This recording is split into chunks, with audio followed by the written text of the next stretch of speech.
Oke, ini unit yang saya punya untuk HP Xperia XZ1. Jadi saya tuh ambil yang warna rose gold ya. Jadi waktu itu memang yang tersedia warna ini silver dan juga yang warna biru kalau nggak salah. Jadi untuk warna hitam saya sebenarnya dari awal ngincernya warna hitam, tapi ternyata unitnya yang warna hitam itu jelek-jelek dan memang harus hati-hati banget sih milihnya. Karena yang pertama nih, kalau kalian beli HP ini, tips dari saya adalah kalian harus ngecek layarnya, white spotnya ya. Apakah nanti kalian dapat unit yang bagus atau enggak. Jadi memang harus kalian pasang nih warna putih layar kayak gini. Kalian cek dari samping, kanan, kiri, atas, bawah. Pastikan nggak ada titik-titik putih yang sangat mengganggu seperti jamur gitu. Karena itu menandakan layarnya udah nggak enak dipandang, karena kan kalian beli HP pasti yang dilihat setiap hari adalah layarnya. Jadi pastikan dapat layar yang kondisinya terbaik. Oke, untuk kemulusan untuk HP yang saya dapat ini ya sekitar ya mungkin 90% lah ya, nggak sampai 100% atau 98% nggak. Karena ada beberapa dent ini di pojok-pojok sih sebenarnya, tapi nggak yang mengganggu banget ya. Ini di sini ada, terus sisanya sih aman menurut saya. Jadi ya oke, belakangnya juga masih mulus banget dengan harga 1,5. Kalau yang lecet-lecet tuh harganya 1,4. Jadi ini saya cari yang agak mulus lah, jadi nambah budget sedikit nggak apa-apa. Oke, untuk layar white spotnya udah saya sampaikan tadi. Untuk sinyal nih, nah jadi kalau kalian misalnya beli offline nih, saya sarankan sih kalau beli HP Xperia kayak gini, terutama yang AU, Docomo atau Softbank, kalian jangan belinya kalau misalnya nggak yakin ya, misalnya itu budgetnya terbatas banget dan itu budget satu-satunya, jangan beli online. Karena kita nggak tahu yang dikirim oleh seller itu yang kondisinya seperti apa, meskipun di situ terjamin ada pilihan untuk beli yang kondisinya oke atau apa gitu.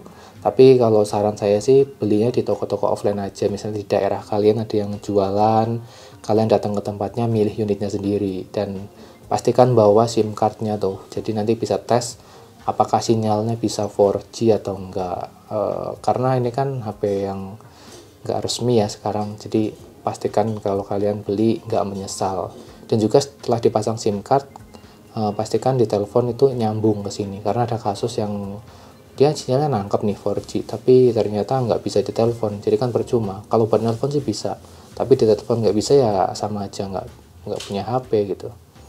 Lalu berikutnya adalah masalah baterai. Nah, kalau baterai di HP saya ini bukan yang irit-irit banget ya, jadi ini SOT ya, rata-rata sih sehari itu 4-5 jam. Menurut saya sih itu udah cukup ya, karena ini kapasitas baterainya juga kecil, 2700, bukan yang kalau kalian misalnya dari Max Pro M1 terus nyoba HP ini tuh kerasa boros banget. Tapi kalau kalian misalnya pakai HP yang biasa-biasa aja, baterainya 3000-an terus pakai ini ya udah terbiasa sih harusnya. Terutama kalau dari iPhone 5, iPhone 6 pakai HP ini mirip-mirip, jadi nggak terlalu kaget ya makanya. Berikutnya adalah OS-nya nih. Nah, perlu diketahui kalau HP ini sudah mentok update-nya, jadi nggak bakal dapat update lagi. OS-nya di sini mentok di Android 9 atau Pie. Tingkat patch keamanannya itu 1 Oktober. Nah, ini kan cukup PR ya, harusnya sih teman-teman udah tahu kalau ini yang nggak bakal dapat update lagi. Kecuali kalau kalian mau root dan custom ROM itu bisa di Android 10.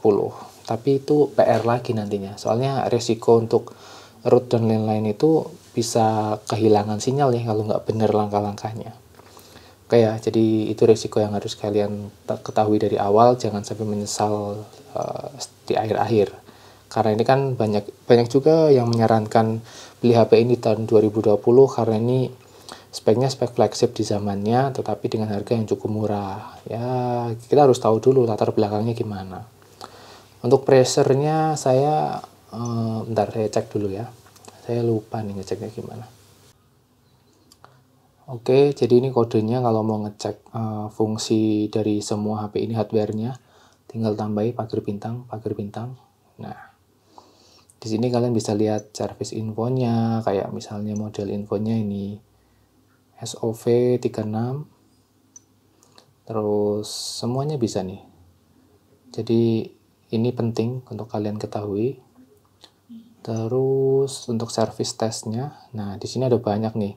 Jadi ini modal kalau misalnya kalian mau ngecek HP Xperia harus nyatet dulu minimal di kertas. Kalau misalnya kalian nggak bawa HP atau kalian bawa HP ya diingat-ingat kodenya tadi ya kalian bisa cek semuanya. Nah untuk pressernya nih sekitar segini nih, saya sih nggak tahu ya yang bagus tuh yang seberapa, tetapi ketika saya pencet dia masih naik gitu ya pressernya, berarti masih lumayan lah ya, nggak yang kadang kalau orang yang beli ini tuh mentingin banget pressure karena katanya mau dipakai buat hujan-hujanan gitu ya.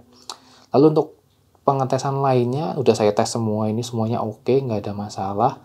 Jadi kalian juga harus tes satu-satu, ini penting banget, jangan sampai menyesal di kemudian hari. Oke ya, berikutnya untuk fingerprint. Oke, nah ini fingerprintnya menurut saya cepet loh, oke banget nih fingerprintnya. Yang terbaik, kecuali kalau tangannya misalnya basah berkeringat, nah di sini agak susah nih. Tapi bisa diakalin, kalian pasang face unlocknya juga udah cepet ya. Tapi kalau face unlocknya tuh nggak langsung buka, jadi ketika melihat layar kalian harus swipe. Nah kalau nggak pasang face unlock di swipe itu kan, misalnya kalian pakai fingerprint harus masukin kata sandi atau password kayak gitu. Nah kalau ini sih cepet sih. Saya hanya mengalami miss ketika tangan saya berkeringat atau basah gitu. Di sini baru miss nih, tapi kalau ini enggak. Nah untuk panas, saya sudah main game ya beberapa, ini Bus Simulator sama Mobile Legend. Di sini enggak panas sama sekali, jadi wajar ya.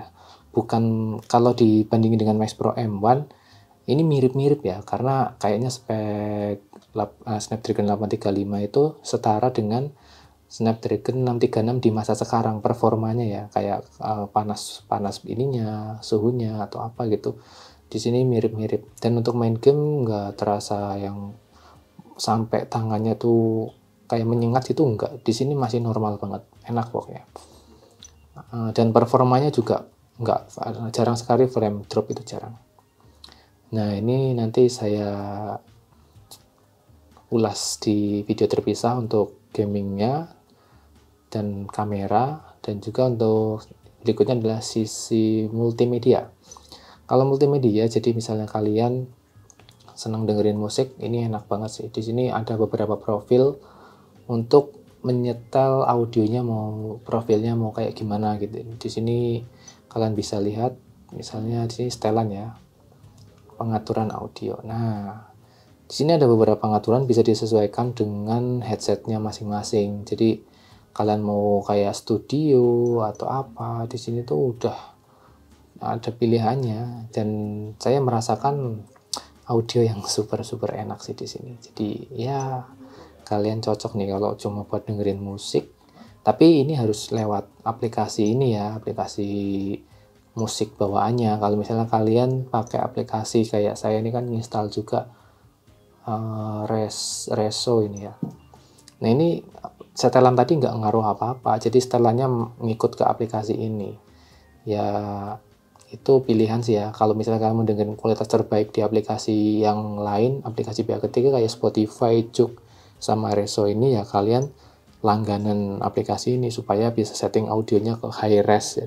Jadi kalian bisa dengerin lagu online streaming tapi high res. Nah di sini juga bisa disetting, tapi suaranya tetap bagus. Misalnya kalian dipakai punya TWS murah kayak gini ya, dari Blackstone ini misalnya kayak punya saya, itu buat dengerin musik, wah cocok banget ini. Nyaman gitu loh, staging gitu, suara bassnya jelas, suara vokalnya jelas, intinya sedeng aja gitu. Oke ya, itu salah satu informasi buat teman-teman yang mungkin pengen beli Xperia XZ1 di tahun 2020. Dan juga untuk ulasan kamera serta gamingnya saya sertakan di video yang lain, nanti biar nggak kepanjangan durasinya. Oke, terima kasih, semoga video ini tetap bermanfaat. Terima kasih. Wassalamualaikum warahmatullahi wabarakatuh.